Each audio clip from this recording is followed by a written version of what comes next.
Search for Edge if you are in Windows 10. If you are in older versions, open Internet Explorer. Type Opera in the search box and hit Enter.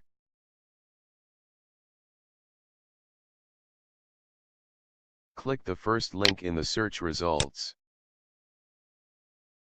Click the Download Now button.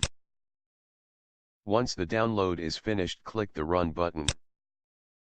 Choose Options if you want to customize your installation. Click on Accept and Install to start the installation. The installation is now complete. You can now open Opera.